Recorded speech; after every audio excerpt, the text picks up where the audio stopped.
Hello there, you beautiful people. My name is Willow, and welcome to another Fallout 4 challenge run. My last run as an Assaultron was quite easy, so today we're going to take on something a little harder while we find out if I can beat Fallout 4 survival difficulty with only revolvers. Before we get into the run, let's lay down some ground rules. I can only use revolvers to deal damage. I must play the entire game on the survival difficulty. I can't use any bugs or glitches on purpose to exploit the game. I can only use visual mods, and I cannot use console commands for anything but fixing bugs. With the rules of the run laid out, let's take a look at the challenge itself. This run is pretty straightforward, and I think it'll be a good challenge early on. I'm writing the script as I go, and all of this part has been written before beginning the run, so if you want to skip past my starting thoughts and get right into the gameplay, skip to the timecode on screen now. With them gone, let's dump some info. So there's only 3 revolvers in the game: the Pipe Revolver, the 44 Magnum, and the Western Revolver. In the early game, I am most likely only going to have access to the Pipe Revolver due to the ammo scarcity of the 44 round, so let's look at that first. The Pipe Revolver is a crude weapon cobbled together with bits of plumbing materials and uses 45 caliber ammo. Overall, it isn't really that great in terms of damage per shot, but it should be a pretty decent stepping stone towards the other stronger weapons. Speaking of which, I think we should take a look at the 44 pistol next, which is going to be our bread and butter, honestly.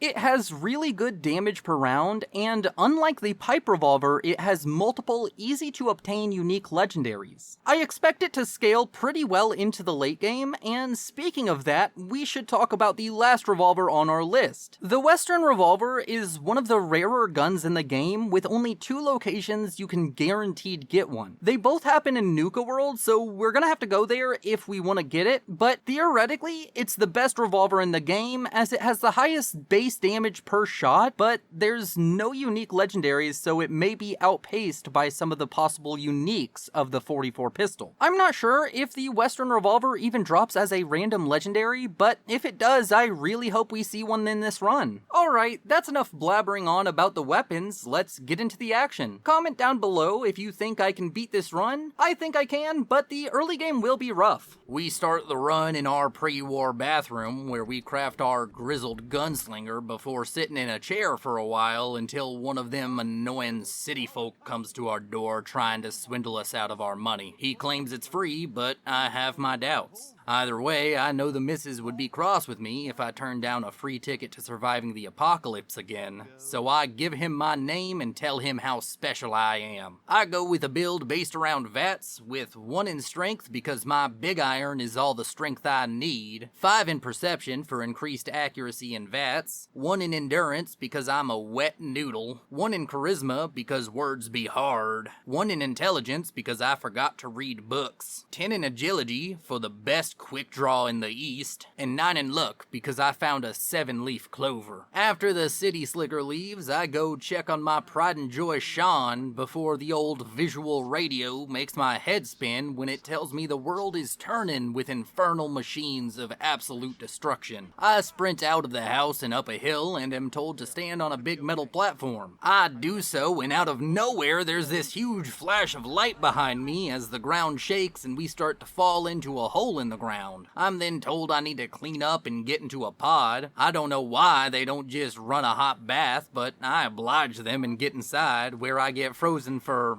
I don't know how long, only to wake up and watch a man with a big iron murder my wife and take my boy. I thought my gun-slinging days were behind me, but it looks like I have to go show this bandit who really has the quickest draw in the east. I fall back asleep only to wake up again, and alright, I'm done with this voice. It was funny, but it's getting old already. We spend some time running from the rad roaches, and I die. Well, that's a good start.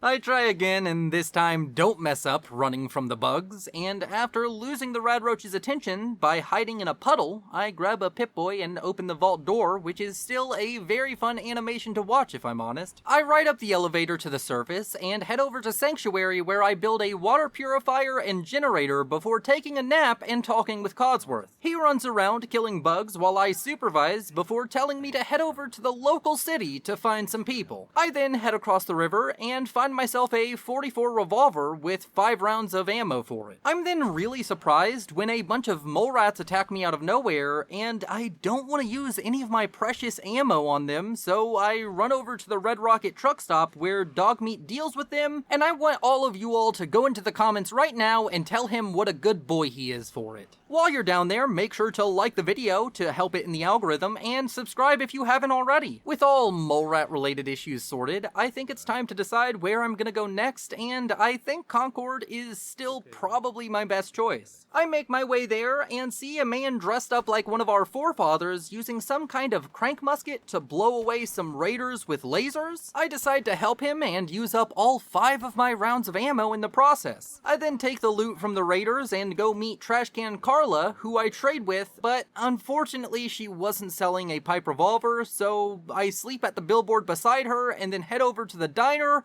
where I decide to talk with Trudy first, which I didn't even know you could do. I agree to help her and almost managed to kill Simone and Wolfgang on my first try. I take down Simone with a pistol whip, but when I go to rush down Wolfgang, he one-shots me. I try again, but immediately die to a headshot before any of the action kicks off. Eventually though, I find out that I don't really even need to fight. Trudy and her son are marked as essential, so I just wait for them to kill Wolfgang and Simone, get my 100 caps while finding a pipe revolver on Wolfgang's corpse, and then I trade for some ammo with Trudy before making my way back to the Museum of Freedom, where I, get one-shotted by the first raider. Man, this is going to be rough, isn't it? On my next attempt, I realize I have 2 perk points just kind of sitting there, so I decide to spend them on the Gun Fu and Quick Hands perks before making my way back to the museum to try again, and this time, things go well. The fighting is tense, as every enemy can kill me in 1 shot, while they all seem to take 2 shots from me. But through moving slowly and using VETs, I managed to kill off all the raiders before speaking with Preston about his sob story and listening to Sturgis's plan involving power armor. And it's here where I make a decision that's going to affect the rest of this run. In the spur of the moment, I decided to add a new rule to this challenge, which is I'm not allowing myself to use power armor at all in this run. So instead of following Sturgis's plan, I decide to grab the perception bobblehead and make my way to the roof, where I spend a bunch of time sniping at raiders with my pipe revolver while Preston does much the same with his laser musket. Once I've killed enough to feel safe, I hop down and the Deathclaw spawns, and I spend a while trying to shoot at it from inside the hardware store before I realize it's going to eat all of my ammo before dying, so I instead try and get you all this nice little time-lapse shot of Preston killing it, but instead the game crashes when a raider shows up and shoots the Deathclaw. Well, I go through all of the museum again and get back to the Deathclaw, and after sitting here for a small eternity, get bored and decide to finish off the beast myself. When it finally falls, I head into the museum and speak with Preston and Mama Murphy before heading back to Sanctuary to speak with Preston again, completing the When Freedom Calls quest. I level up and take the Gunslinger perk before Preston asks me to help out with some settlers at Tin Pines Bluff. I agree and head out towards the bluff, but on the way I come across a quarry called Thicket Excavations, and a man there asks me to plug some leaks. I agree and go diving in some water to turn some valves, and when I return, he asks me to flip a switch. I do so, and then some mirelurks pop out of the ground, and I think I'm being clever by jumping up on some machinery to avoid their damage, but end up dying to them anyways. I make my way back and hit the valves again, before sleeping in a sleeping bag and flipping the switch again. This time, I use the same strategy, but I take it slower and make sure to stay as far away from the mirelurks as possible, as I use VATs on them to eventually kill them. I then collect my meager reward of 50 caps and make my way to the bluffs, where the settlers ask me to go to Corvega Assembly Plant and kill off some raiders. I agree, but I don't feel strong enough to take on the raiders, so instead make my way over to Covenant to do some trading. I know I already did this quest in a recent run, but I decide to do it again and started off by stealing the key to the Covenant house and then grab the password to the terminal and make the mistake of using the terminal without sneaking. turning the entire settlement hostile. After dying, I load an earlier save and go through all of that again, this time sneaking when I use the terminal to find out about the Covenant compound, and when I go to leave, the mayor tries to bribe me and does so successfully. But I then tell Dan about the compound and meet him there anyways. At first, I think the fighting might be easy, but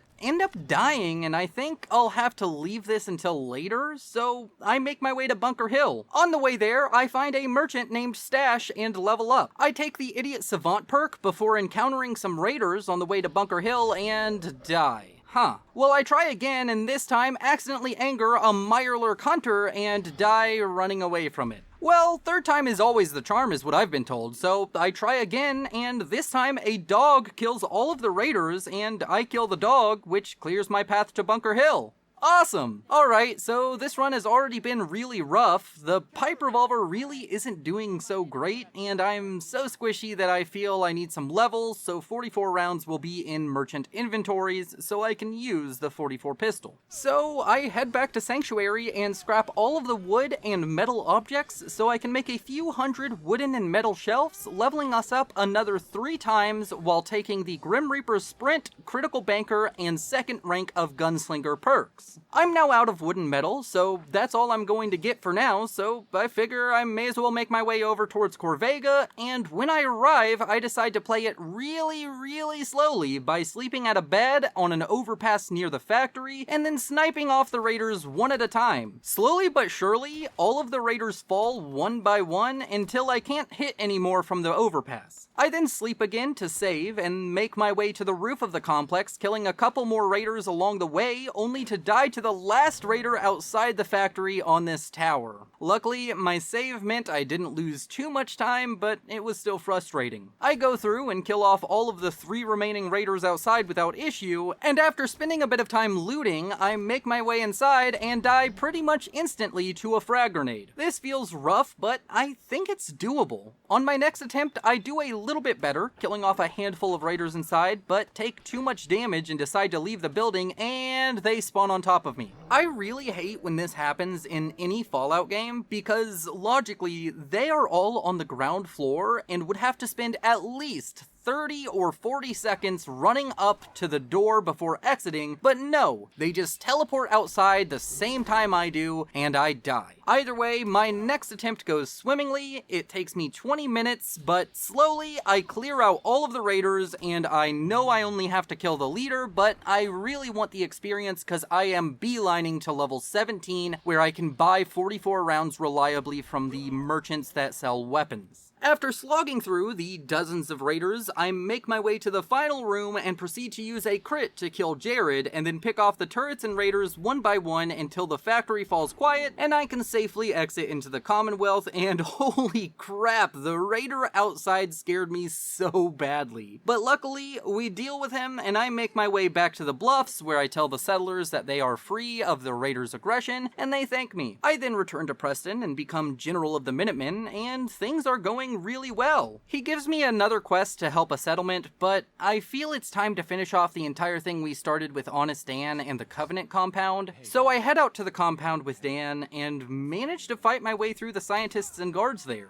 It's rough and very tense as I know they use shotguns and we are in very close quarters, but I managed to kill all the guards while only nearly dying once. I then talk with the leader of the compound and she says I may as well kill her, so I oblige and shoot her in the head a bunch of times before saving a woman from a cell and talking to Dan, who pays me as we complete the quest. With that, I decide that if I want to level up quickly, my best bet is going to be one of the combat-heavy side quests in Fallout. So I meander my way down to Good Neighbor and tune into the Silver Shroud radio station, which has a message to meet a man named Kent in the Memory Den. I head over and do so, and this quest line has some amazing dialogue. So when we are listening to the radio or speaking with anyone, I'm just going to let it play. We talk to Kent and he says, "Excuse me. The memory pod loaded up? Good Neighbor's crazy. Thefts, murders, worse. Sometimes you just gotta escape a little to make it through the day. I hear you. It's a mess out there. It's rough in the best of days. But now, you ever listen to the Silver Shroud? That's what we need. No matter how bleak things got, he saved the day.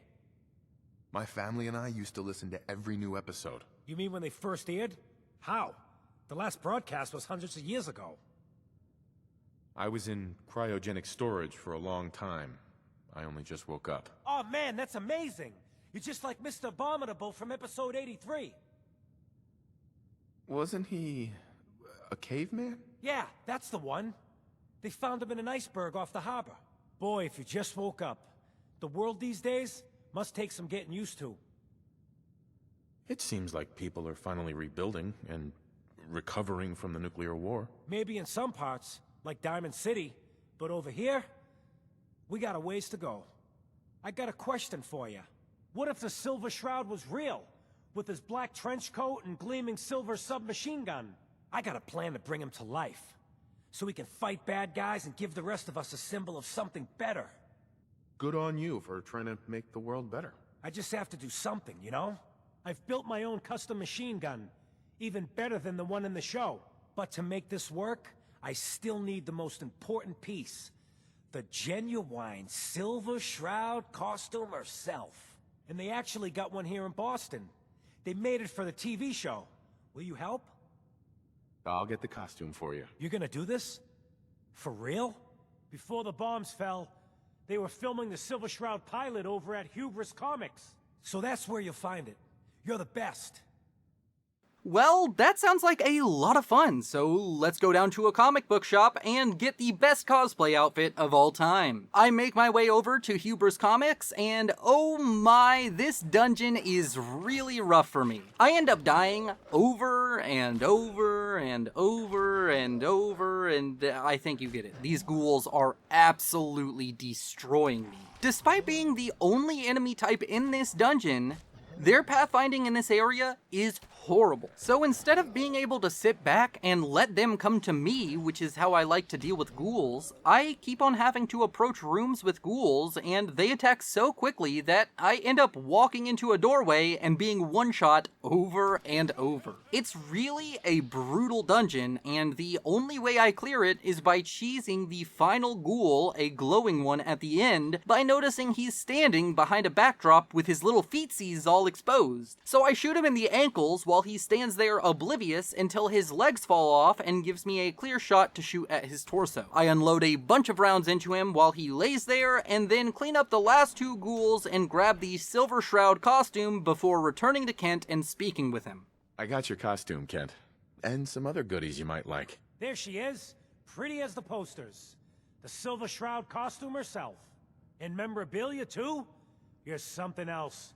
Together with my gun, everything's all set. Here you go. After all these years, the Silver Shroud is born again. But there's just one problem. I'm just not Silver Shroud material. I could be Rhett Reinhardt, or his butler, Jarvie Blake. But the Shroud is strong, capable. Don't sell yourself short. I got a better idea who should wear it. You up for being the Silver Shroud? You already got your own origin story and everything. What with the cryovault and all. Looks like I get to be the Shroud. The costume and gun are yours. So you patrol Good Neighbors streets, and I'll call in any crimes on my radio station. Here's some calling cards, I guess. When you dispatch justice, leave them behind. That way, everyone knows the Silver Shroud has returned. Time to fight crime! After that, I tune into the Silver Shroud radio station and get tipped off about a man named Wayne who really needs to be taken care of. Slowly now. Reveal your... Calling all Silver Shroud fans. A once-in-a-lifetime announcement. The Silver Shroud returns and he's gonna clean up the streets. You scared yet? Everyone heard how Wayne Delancey murdered Miss Selmy and her kid over a few lousy caps. Death is coming for you, Wayne. I find him in an alleyway and speak with him as the Shroud. What's with the fancy duds? Looks expensive. Might be I've found a new friend. Your crimes have gone unpunished for too long. What the hell's wrong with you? Well, nothing a few bullets won't cure. But then he gets all hostile and I have to end his evil ways permanently. I then leave the calling card on his body and tune into the radio station once more. Galaxy! Friend of the show, Jerry, is here. Is this thing on? Hello? Looks like we got another freak, Hello? just won't fit anywhere else. It's on. We're recording in here. Aw, man. Great. The Silver Shroud's dispatched justice already. Miss Selmy has been avenged. Shit, the Shroud off Wayne? Wait, so this guy's actually for real? Oh, you better believe it. So, Jerry, go on. Tell the listeners about what we're talking about. Right. So AJ, you know, the chem dealer by Bobby's. He's doing good for himself. Says he's got a whole new market. Kids. Even with his garbage chems, he's just raking in the caps. You hear that? Sounds like the Silver Shroud has another bad guy to deal with.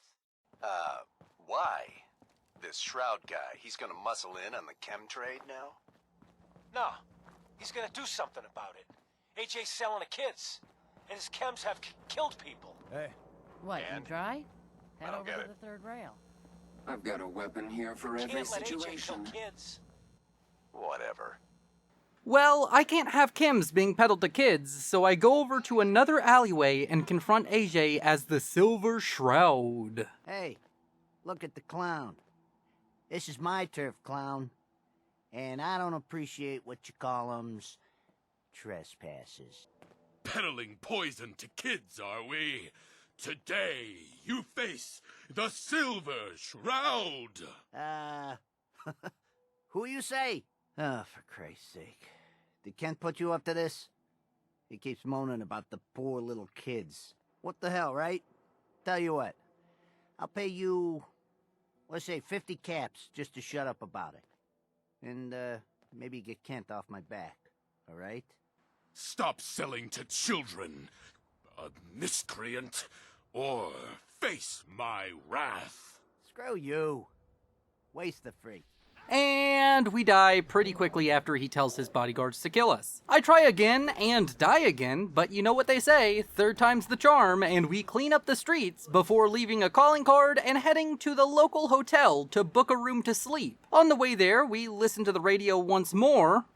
The Silver Shroud's bringing justice to Good Neighbor. You bad guys better look out. And now, a special update. The villainous assassin Kendra was recently spotted at the third rail. The same Kendra who bombed Little Joe's shack and killed 4 innocent drifters. If you want to see the Silver Shroud in action, stay near Whitechapel Charlie. The Shroud's sure to interrogate him to find the evildoer's whereabouts. Well, I'll deal with that a little bit later and decide to have a good night's rest to save, and what? We find the Vault-Tec sales rep leaving a room next to ours. I tell him to head over to Sanctuary and that I'll visit before taking a nap and heading over to the third rail to speak with the barkeep. Make way for paying customers. You look like one of them wankers from the posters. What you wearing that for? You look upon the Silver Shroud. I seek a miscreant named Kendra. Shroud, then? More like a nutter. Kendra is not one to be trifled with.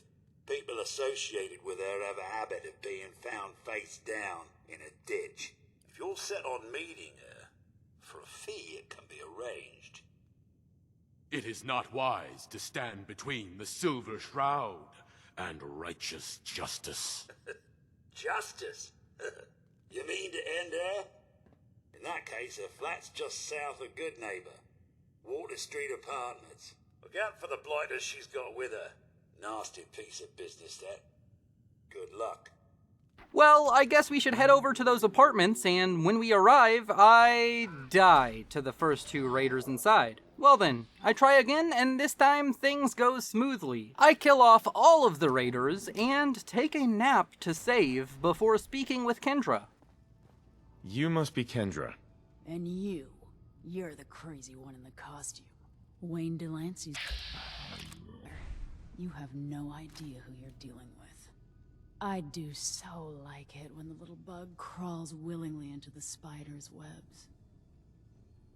You have taken your last life, villain. You stole my line. After that, I used VATS to blow her away, and I don't know when, but at some point I must have found some 44 ammo because I noticed I had it, so I used most of it to deal with her because she was really tanky. Either way, after leaving a calling card, we also leave the apartments and head back to Good Neighbor where we tune into the radio. Another special update. No, it wasn't Bobby No-Nose who offed AJ and his goons. It was the Silver Shroud. See his calling card if you don't believe me. Now's our time, listeners. Justice is coming to Good Neighbor. You'll see. Another headliner. Hancock seeks a special meeting with our hero, the Silver Shroud. Whatever it's about, be careful, Shroud. We're all with you. The mayor wants to meet his vigilantes, so I head over to his office and speak with him, and he says, Mayor Hancock? Guess what someone tells me? Some costume freak is operating in Good Neighbor. And the kicker is, it ain't me. How should I feel about this? This neighborhood is ill. I am the cure. You're priceless. Like the Silver Shroud himself walked out of a comic book into my den. Just priceless. You've been busy scaring people, bashing in a few faces. I respect that, so far. But I gotta ask, one freak to another. Why the getup?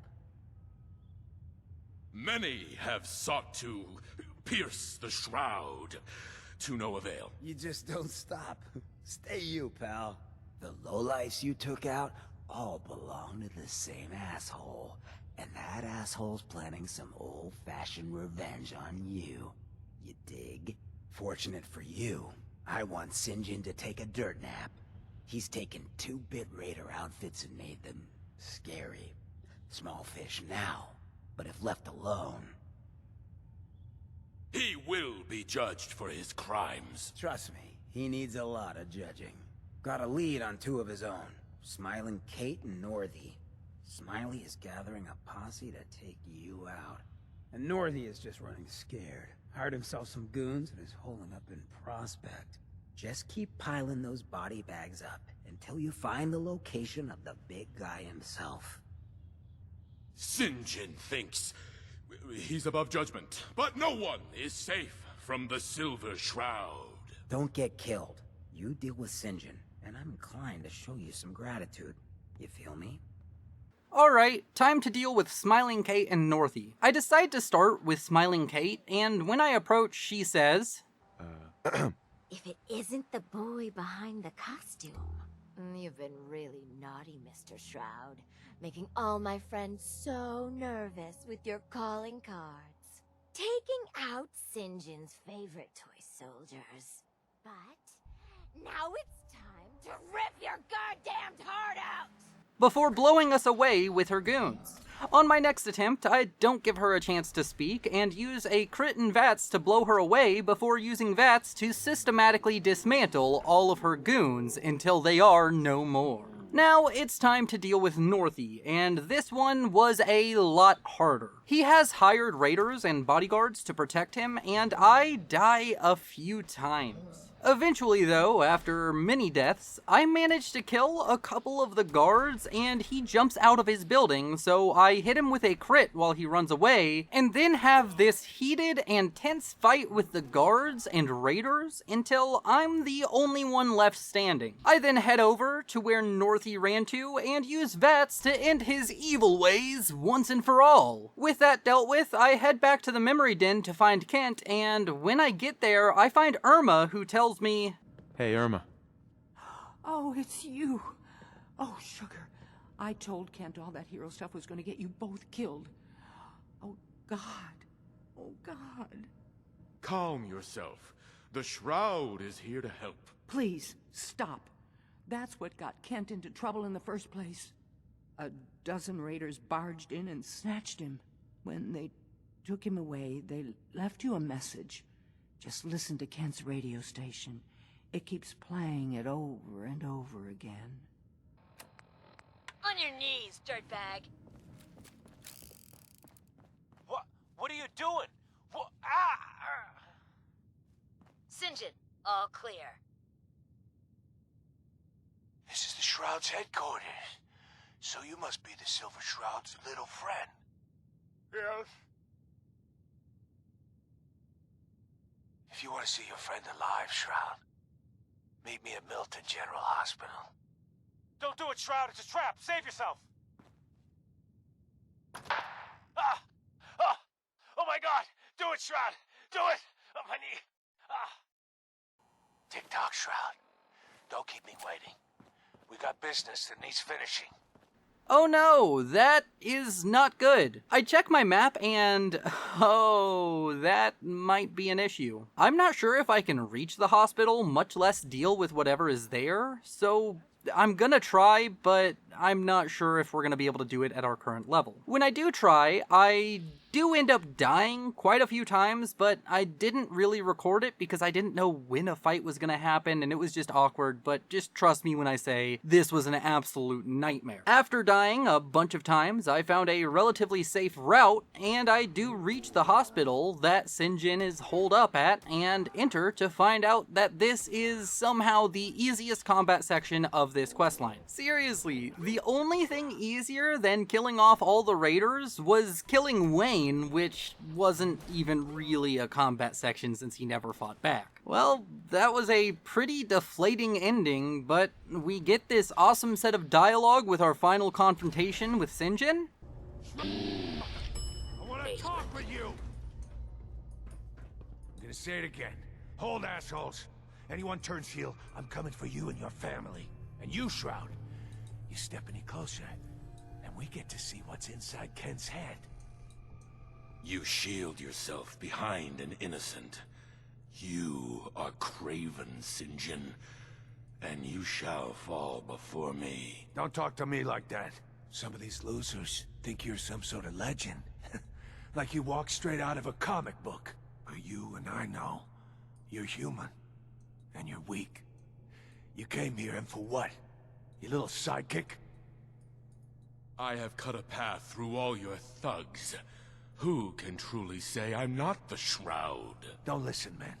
He's a phony. So what's gonna happen is this. I'm going to kill Kent. Then we're gonna shoot the hell out of you.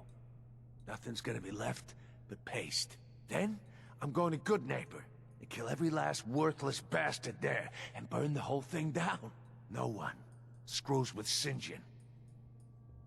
I am the instrument of justice, and I cannot fall. Death has come for you, evildoer, and I am its Shroud. Stop talking like that! It is the Shroud, it really is! Screw this! Cowards. And with a couple of VATS crits using our last 44 rounds, Sinjin goes down and we save Kent and speak with him. Kent. I've never been so happy to see anyone in my entire life. I'm glad I got here in time. You and me both, Shroud. But I don't know. I just give up. On all of it. Crime fighting just isn't what I thought it'd be. If you just quit, then the bad guys have already won. You're right. But I'm tired. I just want to go home. I'm going back to Good Neighbor. Really, thanks for saving me. But I'm just done. After that, I return to Good Neighbor and speak with Hancock. The deed is Hello, done. Pawn. The Welcome dreaded to our Sinjin fun breathes no more. All by your lonesome, you took down the big bad Sinjin. I just need time to recover, you know? One more day. Take this for the effort. You played your part in serving justice to those most deserving of it. I'm gonna miss these little conversations. Ah, Ken, my man. Why the long face? You got what you wanted. I was tortured. Almost died. It's not like the radio plays at all. Hey, who hasn't been tortured from time to time? The price of throwing down with the man is always a few scars. Pick yourself up. Good Neighbor's just a bit safer thanks to the two of you. What would the Shroud be without his faithful friend, Red Reinhardt? This means a lot to me. I'm gonna need some time to heal, you know? But then I got a special project in mind, just for you. I'll fire up my radio station if I make any progress. Man, that was a fun side quest, and I'm a bit bummed we didn't get more experience as we didn't reach level 17 yet, so I decide I may as well go ahead and do another side quest here in Good Neighbor since I'm honestly loving this town. Earlier in the run, I heard a woman named Bobby is looking for some help, so I head over to this alleyway and walk up to a door, and when I do, a hatch opens and a ghoul woman speaks to me and offers me a job. I accept and head inside before sassing her. Ready to get to work? No, I followed you down here for the exercise. Funny. And get told to dig with some other workers. I head into the tunnel and hear an explosion when the workers blow a hole into an adjoining room, and when we enter the newly dug tunnel, 3 Mirelurks appear. The others run in fear, but I dispatch the Mirelurks easily, and afterwards I speak with Bobby and she tells me to meet her in Diamond City at the Power Noodles stand. I say okay and decide to take the world's longest detour over to Greentop Nursery to complete the Radiant quest for Preston. I give them 500 caps for the ransom, and then return to Sanctuary to restock on food and water and turn in the quest to Preston. I then make my way back to Diamond City and watch Piper and Danny argue over an intercom before ignoring the mayor and heading over to Power Noodles to meet up with Bobby. She tells me to do a jailbreak and to get some nerd named Mel out of lockup. I say okay and head over to the Diamond City jail to use a pickup line on Mel. Mel here. Can I help you? Do you come here often? You know, they always say you'll meet that special someone in the last place you expect. I then try and pickpocket the key to his cell and end up dying. Well, on my next attempt, I find the key to his cell in a desk and steal it before overthinking the situation, only to find out it's perfectly okay with the Diamond City security guards if I open the cell door. Man, I sometimes give Fallout 4 way more credit than it deserves because stuff like this is just super silly, and why? Just why? Make them go hostile if you open the door. It's probably not that hard to code. But nevertheless, I talk to Mel outside the jail and he says to meet up with him at Bobby's place. When I do, I find Mel has already made an iBot to help us dig and I sass him about it. Hell yeah, because a robot with no limbs is exactly what you want for your digging operation. What did you expect? A Mr. Handy with a shovel? I then start slogging my way through the Mirelurk-infested tunnels, and oddly enough, it starts with a legendary Mirelurk that I cripple using VATS before killing it to find out it has a resolute pipe revolver. Wow, that's actually really nice, but at the same time, it's kind of awkward since I'm about to be able to use my 44 pistol reliably. At least it'll be good for building up crits, and I can use it as a backup in case I run out of 44 ammo at any time. I then continue in my way through, crippling Mirelurks and killing many of them, including a Mirelurk King who falls victim to Fallout 4's horrid pathfinding, and eventually we go from fighting Mirelurks in tunnels to fighting ghouls in a subway, and I die an embarrassing death as I thought all the ghouls were dead when one lunges at me and kills me in one hit. Oh well.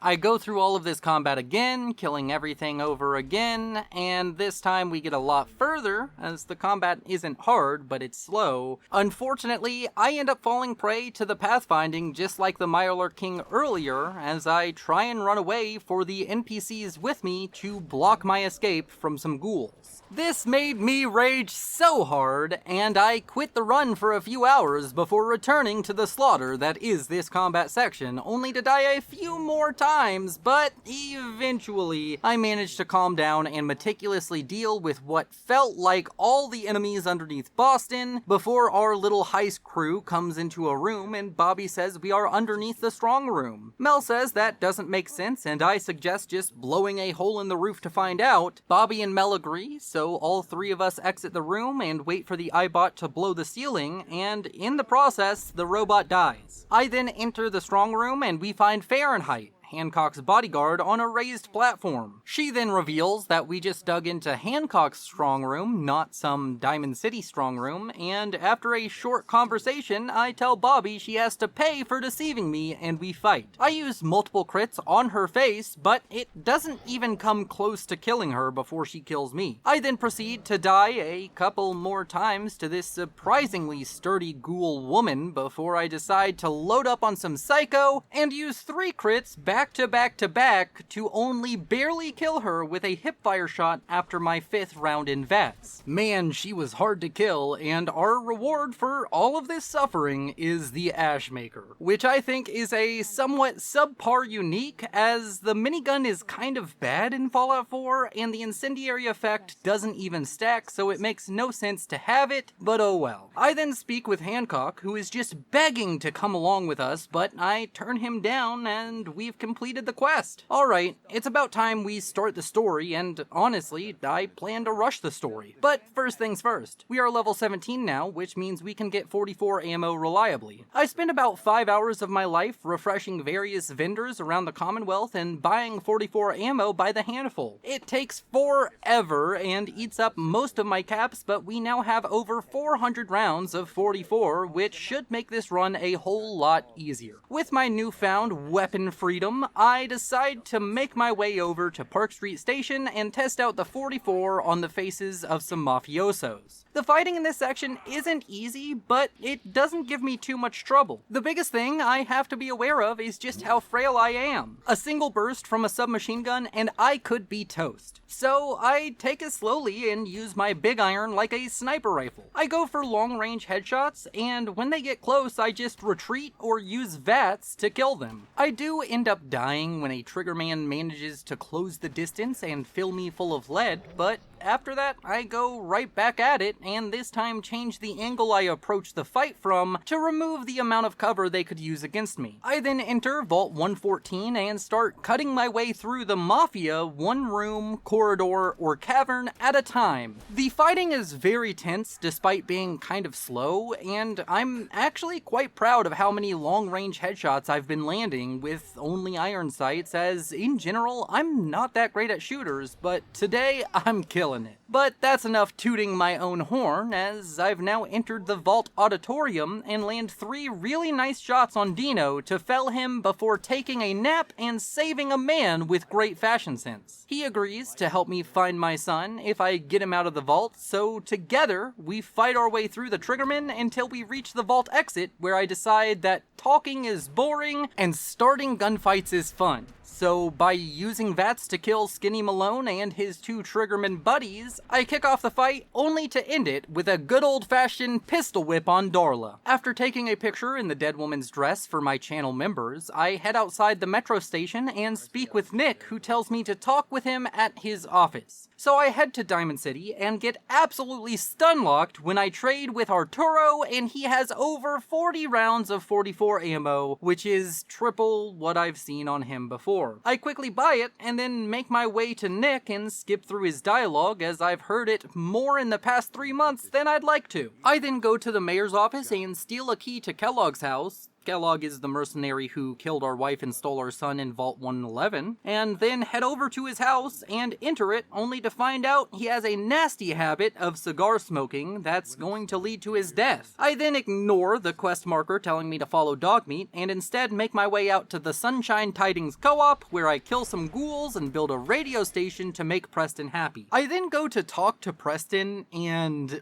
what? Why is he in the...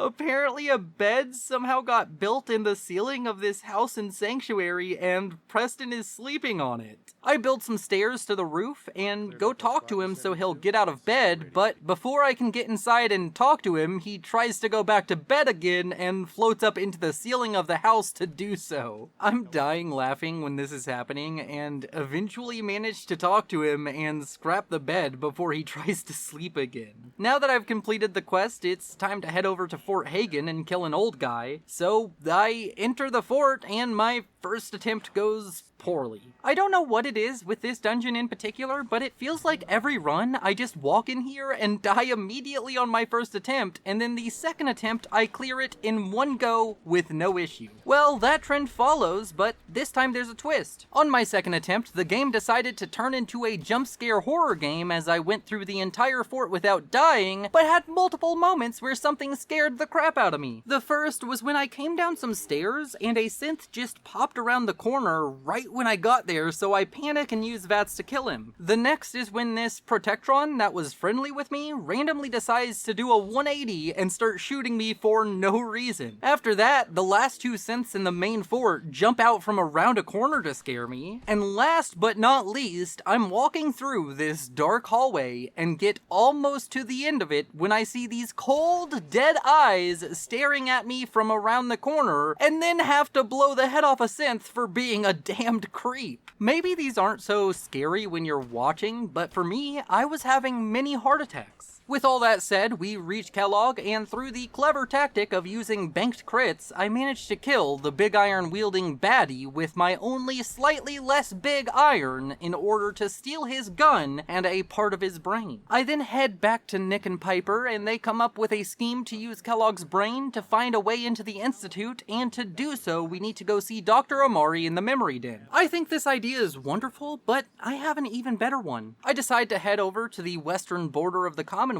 where I happen across some huge Nuka-Cola bottles and a monorail station. There are some gunners outside that have an Assaultron, and I try my best to deal with him, but unfortunately end up dying to this dude who keeps throwing Molotovs at me. I try again, this time being much more aggressive, and manage to fell the group of gunners through a hearty use of VATS and cover. I then enter the transit center to find a wounded man who begs me to go on the monorail and save his wife and daughter from some raiders. I try and give him a stim pack, but he refuses, so I do as he asks since he seems trustworthy enough. I take a short nap on the monorail ride, and when I wake up, I'm greeted with the vista of Nuka World, a pre-war theme park based around everyone's favorite radioactive soda. I'm enjoying the automated speaker system telling me about the park when suddenly it's interrupted by the voice of a man who tells me that I was tricked and that I'm riding into a death trap. This is mildly concerning, but I don't let that get me down as I exit the train and head into this labyrinth the raiders here call the Gauntlet, and there's a radio host constantly talking, and he makes me giggle as I carefully make my way through the first room, which is filled with turrets that are trying to kill me. But I come out the other side unscathed, only to find a room with a ton of traps on the floor that look very mean and deadly. I manage to get decently far into this room before triggering a tripwire which causes a massive explosion that sends my body parts around the room like a confetti cannon. Oh well, I'm sure it's not so bad. If I just play carefully, I should be fine, right? I try again and get a bit further before I encounter death again, in the same way, but at a different part of the gauntlet. Well, third time's the charm, right?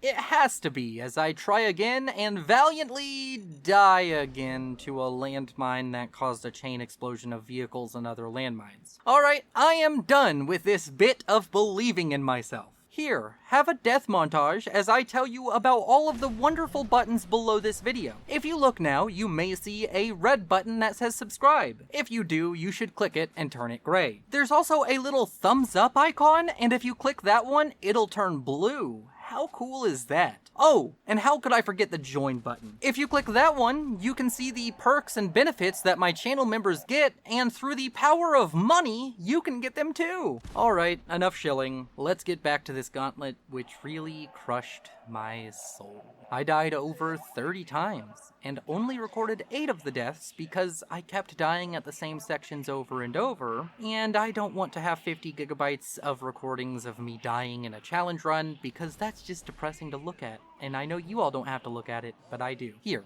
have a screenshot. Either way, I eventually reach Coulter, and he has a line of dialogue about our Silver Shroud outfit, which is really cool. Here it is. What the hell is that get-up, huh? Think it's some sort of fancy vigilante? Haha. After talking with him and a mysterious man on the intercom, I end up dying another 7 times before realizing I can't beat him without having all of my banked crits, which forces me to load an earlier save and not use crits throughout the rest of the gauntlet. But eventually, after dying to Coulter many times, I get this attempt where through the power of chems and hiding, I manage to fell the evil overboss and get on with my life. After taking a break from the game to mend my soul, I talk to to a man named Gage, and he has some funny dialogue before meeting up with him at my new home away from home and learning about how the theme park is run by 3 raider gangs who hate each other. I'm told that since I beat Coulter, I am now their new overboss and I should go meet the leaders of each gang. I decide to start with the gang closest to my new home, and they are known as the Disciples, a group of vicious sadists who torture and kill for fun. Then I meet the Operators, a bunch of anarcho-capitalist narcissists, and last but not least, we have the Pack, who, are... You know what? I'm not analyzing this one. Needless to say, they are just as messed up as the other 2 groups. After meeting their leaders, I head back to Gage, who tells me to clear out the various sections of Nuka World and give them to the gangs. I say okay, and beeline for Dry Rock Gulch, as that's the only reason I came to this DLC. I deal with some bloodworms, which are scary as hell to me, and I really hate any enemy who pops out of the ground, and these kind of take that creepiness factor to 11, as that's their main attack, is popping out of the ground. On the bright side though, one of them gives me a horrible legendary weapon as a consolation prize for scaring me, which I guess is nice. Either way, I talk to a Sheriff Protectron and there's a choice to speak as Shroud, and you know I'm gonna do it, so yeah, here's the dialogue. Back, partner. You ready for a rootin', tootin' good time here at Dry Rock Gulch? Sheriff, your town is under threat from the Bloodworm menace.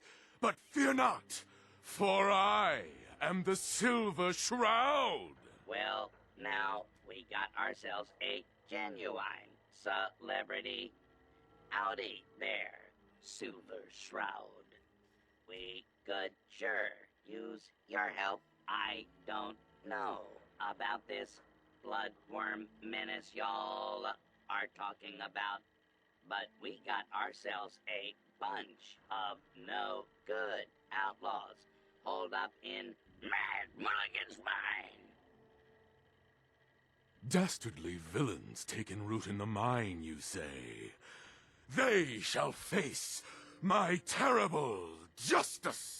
With that done, I seek out another Protectron named One-Eyed Ike, who challenges me to a quick draw duel and gives me a Western revolver, which I use in VATS to beat him at the quick draw challenge. All of this work for a revolver which does the same damage as my current upgraded 44 revolver. Well, at least it was probably entertaining for you all, and with that, I head back to the Commonwealth with my 3 big irons on my 3 hips and make my way to the Memory Den, where I speak with Dr. Amari and Nick. I wasn't really paying attention, but at some point she tells me to get into this sick VR setup to watch the life story of a man who killed my wife and kidnapped my son, and that sounds fun. The memories reveal that there is a rogue Institute scientist in the glowing sea, and that's my cue to go swimming, so I put on a bathing suit and make my way to the beach of the glowing sea. I start my voyage into the glowing sea by killing some ghouls, and from there, it's a cakewalk. We end up killing a bunch of rad roaches, which was really fun as they aren't scary. Also, I have this moment where I almost get detected by a rad scorpion, which was scary. And then I proceed to kill a Deathclaw, and then I killed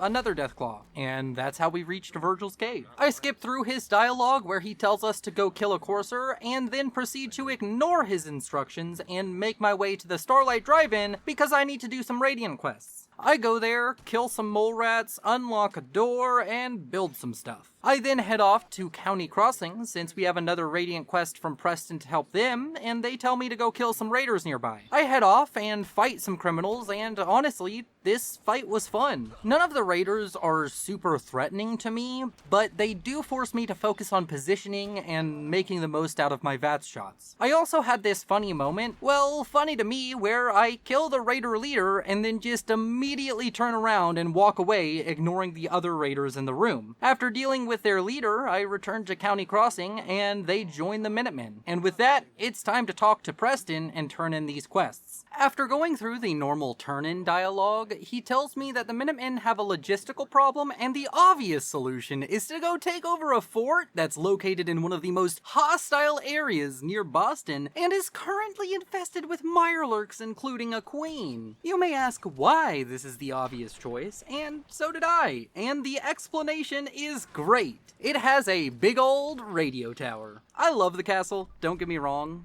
but considering you have radio stations like Diamond City Radio that go all across the Commonwealth, why don't you just, build a radio station like that anywhere else? Either way, during my random rant, you've been watching me kill a bunch of Mirelurks, and I'm dead. Yep, I try again, and after a lot of running around and shooting, I managed to clear out all of the normal Mirelurks and spawn the queen. The fight with her is going alright, as I hide inside one of the castle walls and let the 2 essential NPCs tank her damage, as I dish it out with my big irons and... what the hell? Where did Preston find a flamethrower? You know what? I dig it. Keep burning things, Preston. Eventually, we managed to fell the queen and take the castle as ours, and that means it's time to head off to Green Tech Genetics to hunt down our courser. Yeah, this is a really strange way and order of doing things, but this is how we did it! And of course, I start slowly making my way through the gunners there, and it's going well. We aren't getting hit that much, and are making short work of the gunners, but then I get killed by a gunner who headshots me with an automatic pistol. Trying again, the combat is super tense and fast, but super satisfying all at the same time. I blow past where I died last time, and in fact I get to the last room with hostile gunners, but end up dying to a legendary gunner who appears to have an automatic incendiary effect legendary of some kind.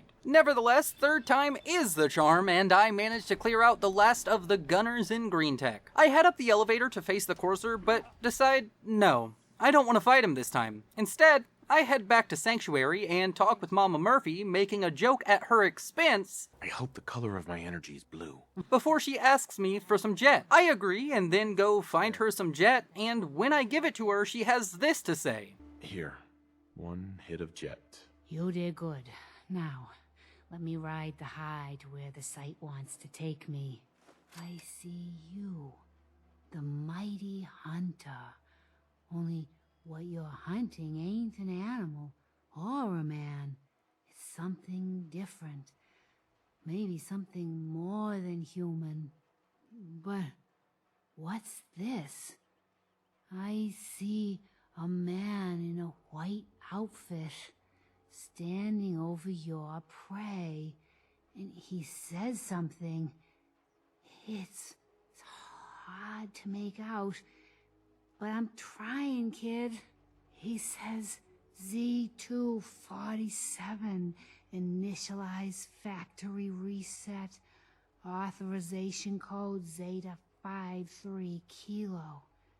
And then he falls, and he's still.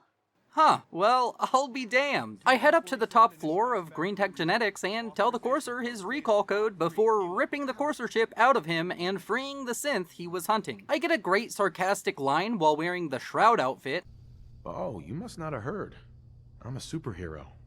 I do this for a living. Before getting revenge on the gunners for what they did at Quincy. I then head over to the Old North Church and have the railroad decode my fancy new courser chip so I can go talk to Virgil again and get the plans for the signal interceptor. Once I skip through his dialogue, I head back to Sanctuary, tell Preston, then speak with Sturgis before starting to build the signal interceptor, and I don't have a biometric scanner. I go and get one and then finish building the signal interceptor before beaming myself into the Institute, where I use the network scanner before riding a couple of elevators so I can yell at a synth, and instead of going through all of the Institute meet and greet stuff, I just blow Father's brains out and fight through a bunch of synths, which were actually quite scary, but ultimately no match for my 6 shooters of doom as I make my escape from the Institute using the relay. I then make my way back to Sanctuary and sit down to have a nice little conversation with Sturgis before speaking with Preston to tell him the Institute is our enemy, which gives us the quest form ranks. I then spend about 3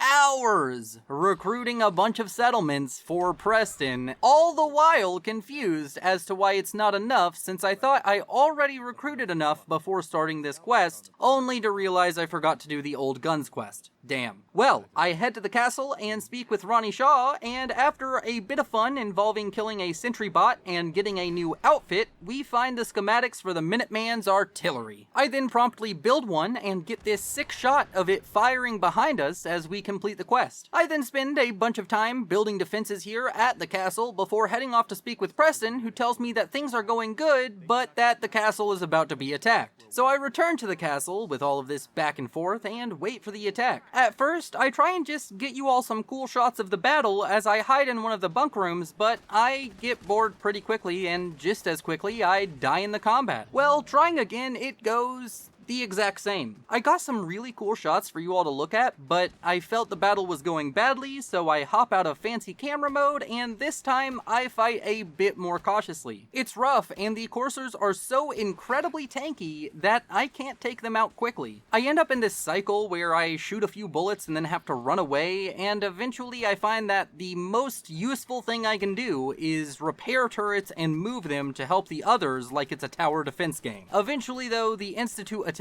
is thwarted, and it's time to speak with Preston. He says that Sturgis found a way into the Institute, so I trek all the way back to Sanctuary to speak with him, and he tells me to go play in an irradiated water pipe, which sounds reasonable. So I make my way to the pipe, and before we assault the Institute, I'd like to say thank you all so much for 10,000 subscribers. I put out a Q&A video with questions you all asked in a community post a few days ago, and you all should go check it out. Also, I'm sorry this video came out so late. July is turning out to be a very hectic month for me, as I'm both moving into a new place and preparing to travel across the country for 2 weeks. So I apologize for not keeping up with the challenge every 2 weeks thing I was going for, but hopefully in August it calms down enough to get back to that pace. Alrighty, that's enough yammering. Let's get back to the run where we just swam into an irradiated pipe, and once I get past the deadly irradiated water, I find myself in a sewer system with Institute turrets, mole rats, and ghouls. My first attempt goes, well, poorly. I end up nearly dying to a pack of ghouls, only to immediately die afterwards due to a sneaky turret. Oh well, I'm sure this was just a fluke, and it's not like we're gonna die again, this time to a synth, right? Right? Oh, this may be difficult. Well, I go through it again, and I want to remind you I have to come all the way from Bunker Hill each time I die to redo all of the fighting again and again. I thought you all would like to know, since you seem to enjoy my suffering. Moving on, I make my way past all the synths and turrets in the sewers, and honestly, end up making great progress on my next attempt as I waltz through the old robotics section of the Institute with little issue. By using VATS and quick swapping between my two big irons, I make quick work out of the synths and turrets in this area, but it's a very tense and honestly butt-clenching style of combat, as I can only take a few hits before I go down. Either way, I make it into the bioscience section of the Institute, and the fighting is still tense, but manageable as I clean up all the synths, turrets, and gorillas in this area before heading into the main sector of the Institute, where I do a lot of hiding and popping up just long enough to kill a synth or two before hiding again. I managed to clear this area and ride the elevators to Father's room, and what's this? Sean is just T-posing in the air. I laughed really hard at this, and it was honestly a good break from the combat, but after lifting the Institute's lockdown using Sean's computer, I head down and start fighting synths again, and I think I have it in the bag when we die. This is going to hurt. I come back again, and try again, fighting through everything all over again, only to die in the bioscience section twice. Okay, this better be the last time I have to do this, as I enter the Institute's main sector again and manage to just barely die to a courser. Well, that's it. My soul has been crushed into nothing more than a thin paste as I go at the Institute one more time, only to die to a... wait, I didn't die? I made it to the reactor room, planted the fusion charge, and teleported to the relay room to talk to a synth reproduction of my son, and then get teleported out of the Institute to press a big red button and answer the question, can I beat Fallout 4 with only revolvers? Yes. Yes, I can. And yes, That's exactly what happened. Thank you all so much for watching, and if you enjoyed, please consider liking, subscribing, and commenting a new challenge suggestion below. I want to give a special thanks to my Patreons and channel members, as their support has been tremendous. If you like this video, check out my last Fallout 4 challenge run as an Assaultron. You all are beautiful, and this is Willow, signing off. I live inside my own world of make-believe. Kids screaming in the cradles, profanities. I see the world through ice covered in ink and bleach. Cross out the ones who heard my cries and watched me weep.